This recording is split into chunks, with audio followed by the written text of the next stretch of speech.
तो हेलो दोस्तों, कैसे हो आप लोग। उम्मीद है कि आप अच्छे से हो गए।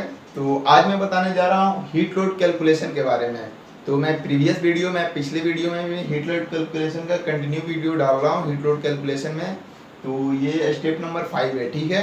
और एक बात और कि आप अगर एचबीएससी का कोर्स कहीं करने के लिए सोच रहे हो तो मैं एचबीएससी का कोर्स में वीडियो लेक्चर से मैं फ्री में फुल कराऊंगा। तो आप मेरे चैनल से ज़रूर जुड़ जाओ, आप लाइक कर लेना और सब्सक्राइब, मतलब आप अपडेट वीडियो आपके पास आते रहेगा। तो मैं ये बात एक और बात बताना चाह रहा हूँ, मैं एचबीएससी में मुझे काफ़ी नॉलेज है, मैं कहीं से कोर्स किया हूँ, काफ़ी वहाँ पे एक्सपीरियंस जो है वो मेरे टीचर रहे हैं। और दूसरी बात और कि मैं एचबीएससी में रेविट जो सॉफ्टवेयर होता है, रेविट सॉफ्टवेयर में मुझे काफ़ी नॉलेज है, तो उसका भी मैं वीडियो डाल दिया हूँ। तो आप उस वीडियो को ज़रूर देखना। और एक बात और कि मैं टेक्निकल वीडियो भी, मतलब जो साइट पे वर्क कैसे क्या होता है, कैसे क्या क्या क्या वर्क होता है, कैसे करवाना होता है, तो उसके बारे में एचडीएससी में मैं फुल नॉलेज दूंगा। तो आप मेरे चैनल से ज़रूर जुड़ना। तो चलिए मैं इस वीडियो को स्टार्ट करता हूँ। पहले मैं बताया था क्लास के बारे में, तो इसमें स्टेप नंबर 5, 6 ये कंटिन्यू चलता रहेगा। तो चलिए नेक्स्ट है, आपको बोर्ड पे दिख रहा होगा। तो यहाँ पे देखो, मैं ग्लास के बारे में मैं प्रीवियस में बता दिया हूँ वीडियो में, तो आप उस वीडियो को जरूर देखना। और यहाँ पे जो सेकेंड स्टेप है पार्टीशन में मैं स्टार्टिंग क्या था, तो पार्टीशन के बारे में फुल अभी नॉलेज दूंगा आपको कैसे क्या है पार्टीशन वाल। जैसे एक आपका जैसे प्रोजेक्ट मिल गया, मान के चलो एक रूम है, ठीक है, उसमें डिवाइड किया हुआ है, मान के चलो ये रूम इस रूम है, इसके मतलब अदर जो है वो भी एक रूम ही है। तो ये जो आपका दीवार है, ये अगर इस रूम में अगर मैं एसी लगाया हूँ और उस रूम में एसी नहीं है, मान के चलो वो स्टोर रूम है, तो उसमें क्या होता है कि वो आपका जो दीवार ये पार्टीशन हुआ, ये आपका पार्टीशन हो जाएगा। तो एसी में हीट लोड कैलकुलेशन निकालने के लिए आपको ये चीज़ जो है ना समझना बहुत ज़रूरी है कि पार्टीशन से कैसे हीट लोड निकलता है, ठीक है। तो मैं इसको शो कर दिया हूँ। एक देखो, आपको मैं दिखाऊँ एसी रूम, ठीक है, और एक नॉन एसी रूम, ठीक है। अब इसमें देखो किचन जो आएगा तो ये नॉन एसी रहेगा, नॉन एसी रहेगा। तो ये देखो यहाँ पे जो आपका वाल बन रहा है, ये आपका जो है ये आपका पार्टीशन वाल हो गया, ठीक है। तो यहाँ पे भी ऑफिस जो है, अब इसमें ऑफिस में एसी है और ये नॉन एसी है, मान के चलो ये स्टोर रूम है, तो ये आपका जो है ये पार्टीशन वाला आ गया। तो इसका आपका हीट लोड इससे इफेक्ट पड़ेगा, आपके रूम का टेम्परेचर के अकॉर्डिंग आपको उसके अकॉर्डिंग हीट लोड निकालना पड़ता है। अब इसमें देखो ये फॉर्मूला जो है आपका कंटिन्यू चलता रहेगा, Q equal to A into delta T into U, ठीक है। तो इसमें सब चीज़ अलग होता है, मतलब सब स्टेप में अलग अलग हो जाएगा, फिफ्थ स्टेप में अलग है। तो इसमें आपको मैं दिखा रहा हूँ थोड़ा सा, और मैं नियर बाई कर देता हूँ कैसे क्या है नहीं है। तो आपको एक सेकेंड, ठीक है। तो आपको ज़्यादा अब दिख रहा होगा।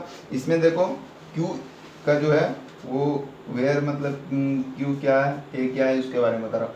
हीट गेन थ्रू पार्टीशन वाल, आपका जो पार्टीशन वाल जो हो रहा है उससे हीट गेन हो रहा है, उसको Q से डिनोट करते हैं, ठीक है। A जो है आपका एरिया ऑफ पार्टीशन वाल, एरिया जो है आपका जो है पार्टीशन वाल जितना आपका एरिया उसका जो आएगा वो आपका ए सी डिनोट होगा, ठीक है। डेल्टा टी टेम्परेचर डिफरेंस, तो इसमें देखो डेल्टा टी तो आप जानते ही हो कि टेम्परेचर डिफरेंस होता है। तो इसमें मैं देखो यहाँ पे थोड़ा सा मिट गया है। अब ये आउटसाइड डीबीटी माइनस, ये माइनस है, ठीक है, ये माइनस, इनसाइड डीबीटी माइनस 5 मतलब फ़ारेनहाइट, ठीक है, 5 डिग्री फ़ारेनहाइट, ये माइनस हो जाएगा। तो आउटसाइड माइनस इनसाइड, जो आउटसाइड जो था दिल्ली के लिए आपको मैं पहले भी बताया भी था कितना क्या होता है। तो आउटसाइड माइनस इनसाइड, ठीक है, माइनस एफ, ठीक है। तो ये आपका यू जो है, यू का जो वैल्यू है वो स्टेप नंबर 4 में मैं बता दिया था, हीट ट्रांसफ़र कोफिशिएंट है, ये वाल के लिए हो जाएगा। तो ये मैं फॉर्मूला आपको बता ही दिया। तो एक चीज़ और, मैं इसमें आपको एक थोड़ा सा बड़ा सा ड्राइंग दिखा रहा हूँ जो अच्छा से इसमें आपको समझ में आ जाएगा कैसे इसका पार्टीशन वाल निकालते हैं, ठीक है। तो इसमें देखो आपको दिख रहा होगा, क्लीन दम दिख रहा होगा। तो चलिए मैं इसमें थोड़ा सा और दूर कर देता हूँ, जूम इन जूम आउट।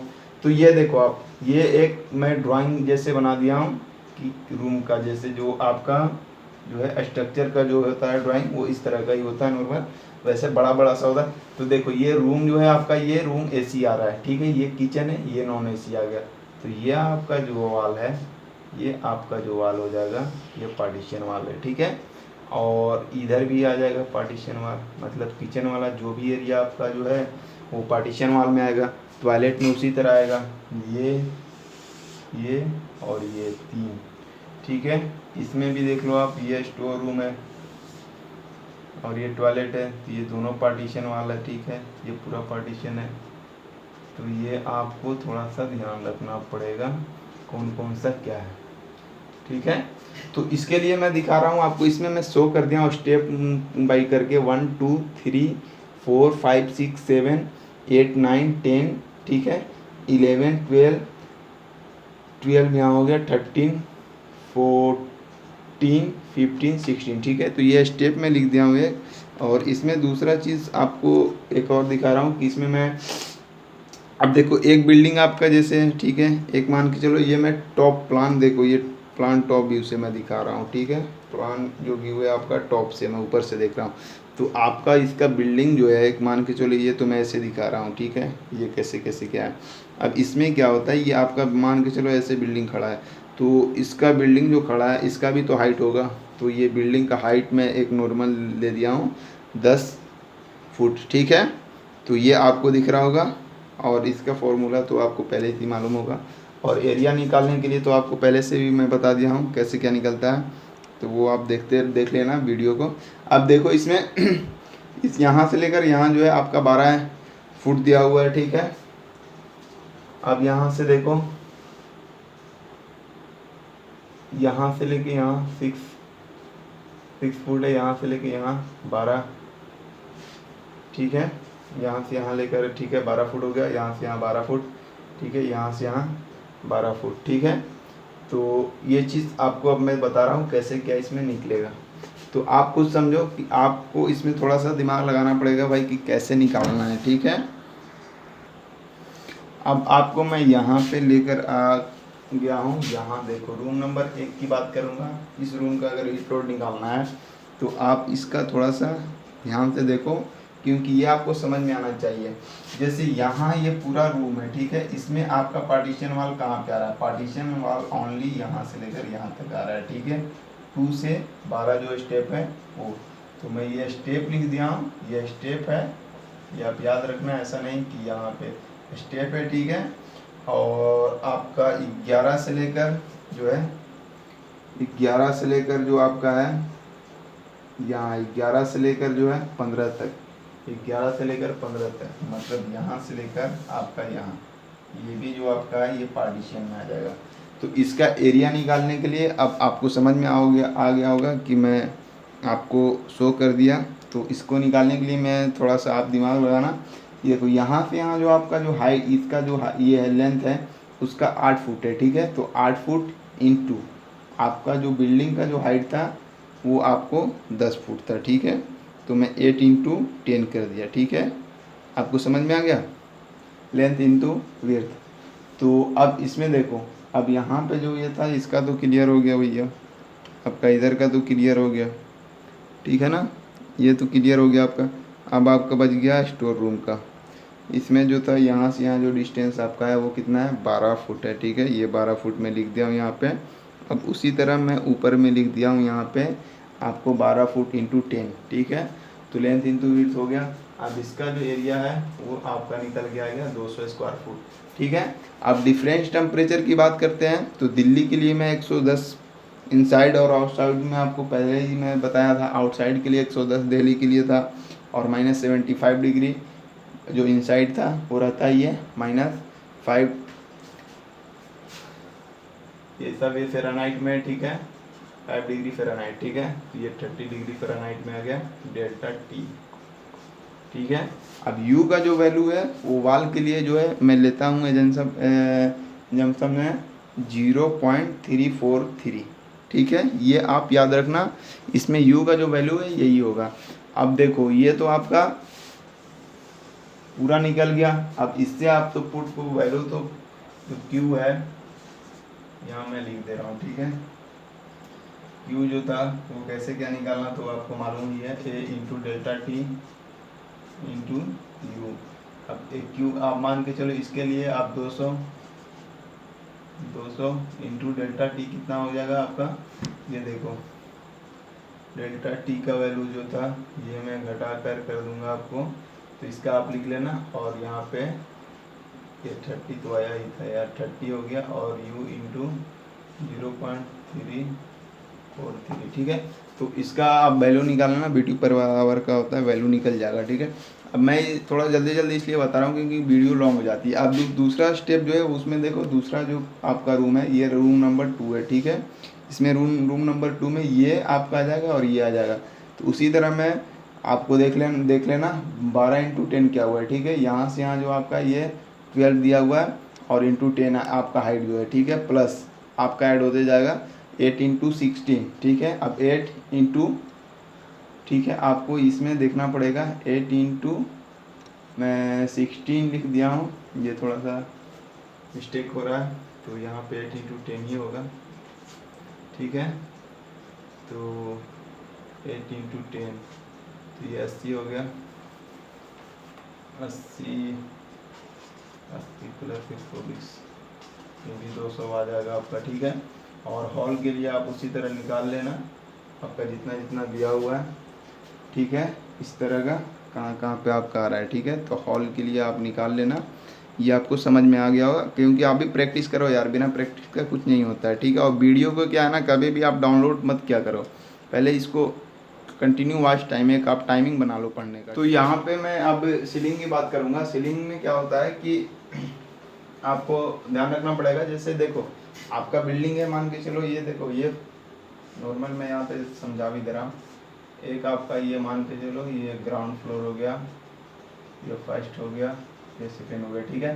तो ये आपका जो सीलिंग होगा इसका, ये इसका ये नॉन AC होता है, ठीक है। ये नॉन AC होता है ये सीलिंग, मतलब आपका एक बिल्डिंग खड़ा है, तो वो जो आपका सीलिंग, जो आपको सीलिंग मैं पिक्चर में भी दिखा दे रहा हूँ, ठीक है।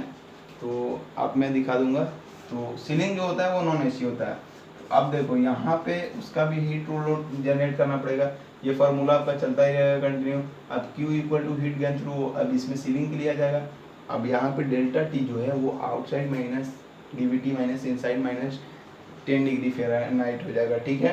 तो ये आप इसमें याद रखना, ये फॉर्मूला आपको स्टेप बाय स्टेप याद रखना पड़ेगा और आप इसका रिवीजन करते रहना। U हो गया हीट ट्रांसफर कोफिशिएंट, तो इसमें BTU per hour square foot, इसमें फ़ारेनहाइट में आ जाता है। तो यहाँ पे थोड़ा सा आपको देखना पड़ेगा U का जो वैल्यू है वो आप कैसे लोगे। जनरली U का value 0.4 BTU per hour square foot Fahrenheit में होता है, ठीक है। अब इसमें नोट में करूँगा आपको, इन केस मतलब मटेरियल के अकॉर्डिंग होता है। अभी देखो ceiling load only when the flowable is non AC। जैसे मान के चलो ये आपका जो है ऊपर का जो है वो फ्लोर आपका नॉन AC होना चाहिए, ठीक है।